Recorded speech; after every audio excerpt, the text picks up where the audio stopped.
Dr. Joanna Ray, and I'm here with you talking about this month's portfolio update for the month of October 2023. And this month was a very happening month. I think most of you know that the stock market was going slowly down, down, down. So I did have kind of a rough month watching my portfolio value go down despite some quite large additions. So I'm going to go ahead and share with you what I did. And I also moved money around. So much stuff was happening. But for those of you who are new to this channel, I just wanted to tell you, basically this is just me sharing my financial independence journey. I'm trying to build a retirement portfolio of $1 million invested, and this is just one person on the internet sharing her journey. So please do not take this as financial advice in any way. So this month I did actually sell out of a position. I sold out of Microsoft and I did have some gains. So I did pull that out because I thought I was going to invest it in something else. So what I did end up doing was I ended up transferring that money into a money market account in my Vanguard account. I also wanted to do the similar thing with SCHD, which is Schwab's dividend ETF.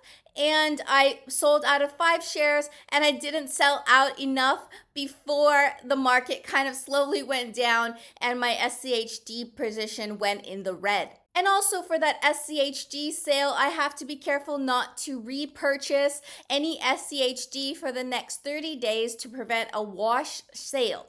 For those of you who don't know what a wash sale is, basically it's when you sell at a position at a loss and then you rebuy the position before 30 days is up. And this, for tax purposes, basically negates that loss because you repurchase the stock perhaps at a lower price. My transaction method in this account was actually first in, first out, or FIFO. It also means that my oldest shares in this position were sold. And at that time, SCHD was actually trading at a higher value than it is now. So unfortunately, now that SCHD is actually at a lower price and I could average down, I can't buy if I don't want to get that wash sale. And in this month, I averaged into 3 positions. I averaged into SCHD. This was before the sale. Also, QQQM. And Microsoft also before the closure of that position. And then I also opened a position in ESGV, which I'll talk more about later. This is basically an ETF that I purchased as an experiment. So I'm kind of dabbling in the environmental social governance ETF to see what returns that I get based off some feedback off of one of my videos that said, well, how can you consider yourself to be a conscious, sustainable person and invest in things like fossil fuels and unhealthy, non-vegan companies and so forth? And so I started doing some research, and I'll talk about this more when we get into the portfolio, but I decided to take that feedback on and make a little experiment and see what ESG investing will do for my portfolio. So I did have quite a few dividends this month for a total of a whopping $356.13. Wow, that's just amazing. Woo. So it was VFIAX for $165.13, which was automatically reinvested. VTI for $61.90, which was not reinvested. I need to do that manually. So for QQQM, I had $56.66, which was reinvested.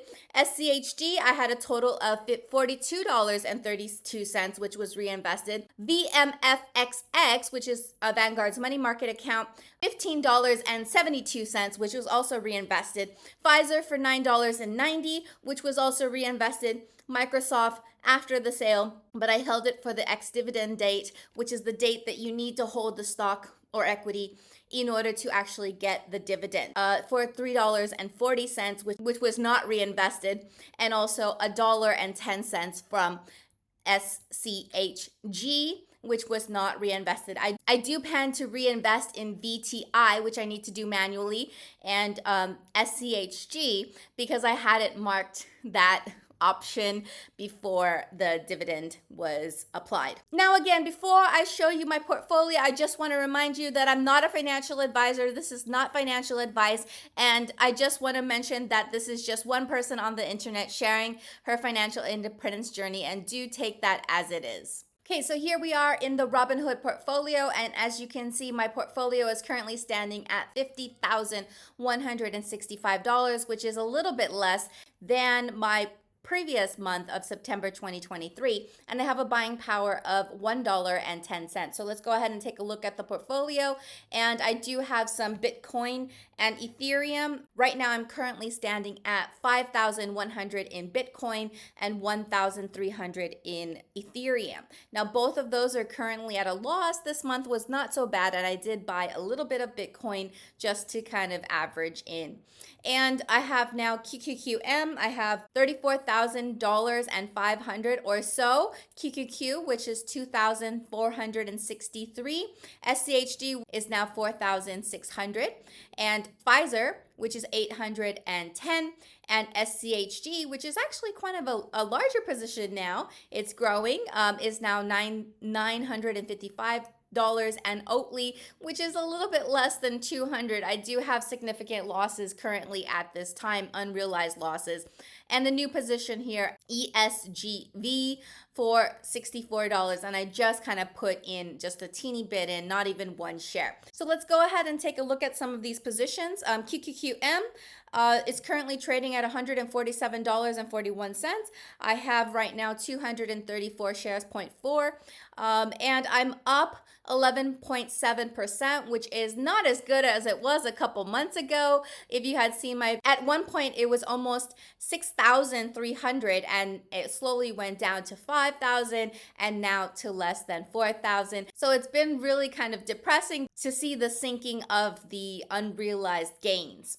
But that's the way the cookie crumbles, and I'm still averaging into this position. I'm loving that I'm average into the position at a lower price, but not loving the fact that my portfolio is going down. Again, QQQ, which is Invesco's other NASDAQ 100 ETF, the original, more tradable than QQQM. It's at $358.60, and I currently have a pending dividend, and that will be in the end of October. I have in this position less than 7 shares, and I use this as a little barometer to see how my QQQ and QQQM are faring relative to when I started buying into the NASDAQ 100. And so this is right now at a loss of 8%, which is not so bad considering I did buy at market highs. So let's take a look at SCHD. This is a position that I said I did sell out of 5 shares at a slight gain, although overall it was a loss because the shares were more expensive when I did purchase them. So it's currently trading at $70.89. I have a total market value of $4,626 with an average cost of $72. So right now I have about 75 shares, and after the 30-day waiting period, I will look to reevaluate what I'm going to do. I think it will become a little bit more clear about my other investments, potentially into real estate. I'll see what I would like to do with this position. But dividends investing is definitely always been kind of an additional interest of mine. And this was something to put like a kind of like bond-like position in the portfolio. However, now with the money market being so high, as I'll mention a little bit later when we get to my Vanguard portfolio, this dividend is actually maybe less attractive than it was when I started investing. By no means it's not a bad investment, but there are just different options out there. So right now I have a loss of about $100, and that is about 2%. Okay, and then Pfizer. Currently down $172. It's trading at $33.18. My position is 24.4 shares with a market value of $810. So I'm currently down about 17%. This hasn't been a really good position for me. I do look to get out of this position when I can. I just want to mention about Pfizer that I'm not unhappy holding the position, but I do not like seeing it in the red so much and for so long. And for SCHG, this is a newer ETF of mine. This is the Schwab Growth Fund. I'm currently down $50. It's currently trading at 72 and 72. Ooh, that's interesting. $72.72.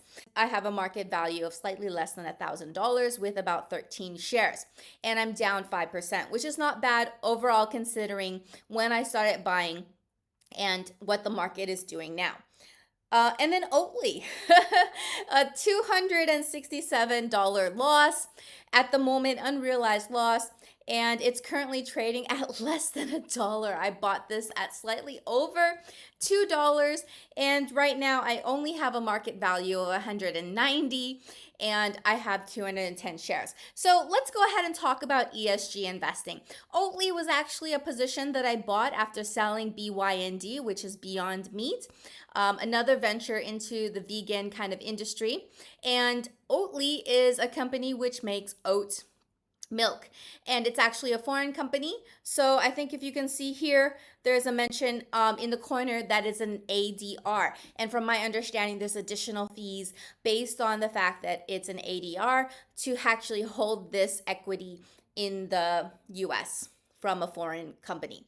I bought this when it was slightly over $2 a share. I thought it was a really good speculative play, and it has not panned out so far. Right now I'm down 58%, and that's kind of scary to look at, but luckily I did not put that much money in. So it's actually less than $500 total investment in this at this time, and I think for a speculative play that's totally reasonable for the size of my portfolio. So not a really strong investment at this time, but ESG investing or environmental social governance equities, stocks or ETFs are something which I've been looking into further, and it really seems that people either love it or hate it. I mean, people are either like willing to, look at companies from an environmental and social governance standpoint, or not. Some people think it's a trend and they see that sector ETFs are just not as attractive and a little bit more risky.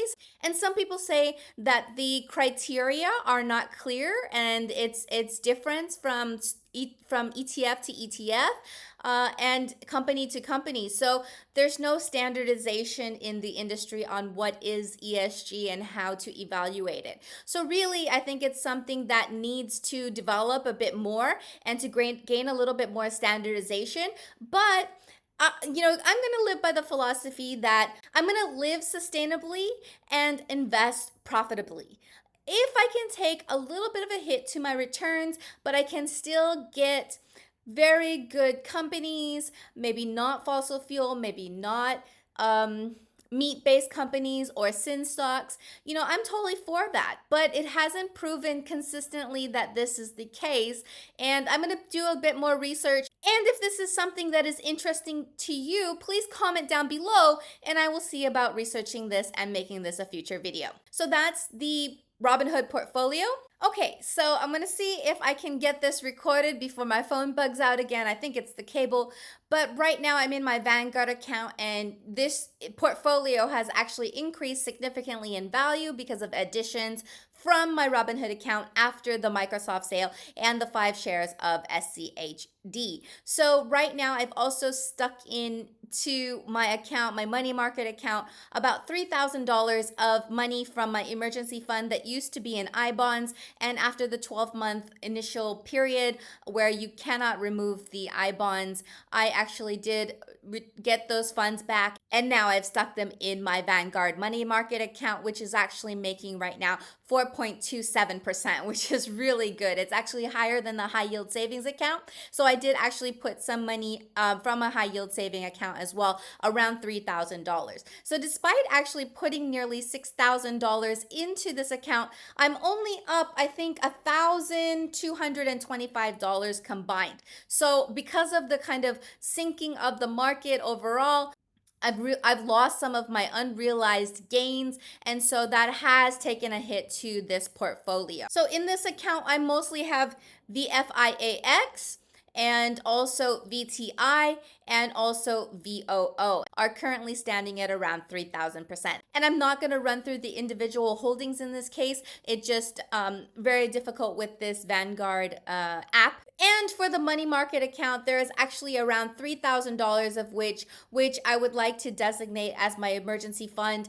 And since it's readily accessible within a couple days, this is a good place to put your emergency fund, either in a money market account or a high yield savings account, to get more interest, so you don't lose your money to inflation, that you actually make some gains in terms of interest to keep the value of your money instead of letting it depreciate with inflation. So this month I have been looking into real estate. I actually did a trip to look at some properties, and that is something that I'm going to see as time goes on if I'm looking to invest and make that purchase, or what would I like to do with the funds that I've kind of been hanging on to. But for this year, I've actually invested over $20,000 into the stock market as of this month, and I will probably put more money in the market, but I am kind of pulling off the gas because I was really pushing on the accelerator earlier in the year, especially in the summer months.